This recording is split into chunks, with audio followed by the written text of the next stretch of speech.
সকল শিক্ষা প্রতিষ্ঠানের জন্য জরুরি নির্দেশনা দিয়েছে শিক্ষা মন্ত্রণালয় থেকে। প্রজ্ঞাপন এবং নোটিশ দেওয়া হয়েছে শিক্ষা মন্ত্রণালয় থেকে। নোটিশে বলা হয়েছে দেশের সব শিক্ষা প্রতিষ্ঠানে শপথ বাক্য পাঠ করার জন্য নির্দেশনা দেওয়া হয়েছে। শিক্ষা মন্ত্রণালয় মাধ্যমিক ও উচ্চশিক্ষা বিভাগ একটি প্রজ্ঞাপনে এই নির্দেশনা দেওয়া হয়। বুধবার প্রজ্ঞাপনে বলা হয়েছে, সাম্যর বাংলাদেশ প্রতিষ্ঠার লক্ষ্য শিক্ষা প্রতিষ্ঠানে শিক্ষার্থীদের মাঝে দেশপ্রেমকে উদ্বুদ্ধ করতে নিম্নোক্ত নির্দেশনামূলক একটি শপথ দেশের সব শিক্ষা প্রতিষ্ঠানে প্রাত্যহিক সমাবেশে পাঠ করার জন্য অনুরোধ করা হয়েছে।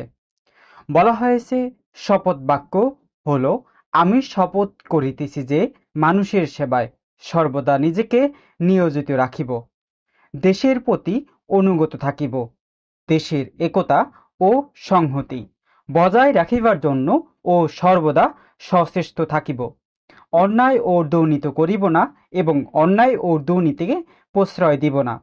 হে মহান আল্লাহ, সৃষ্টিকর্তা আমাকে শক্তি দিন, আমি যেন বাংলাদেশের সেবা করিতে পারি এবং বাংলাদেশকে একটি আদর্শ বৈষম্যহীন ও শক্তিশালী রাষ্ট্র হিসাবে গড়ে তুলতে পারি। আমিন। জনস্বার্থে এই আদেশ জারি করা হয়েছে বলে জানিয়েছেন শিক্ষা মন্ত্রণালয় থেকে নোটিশে।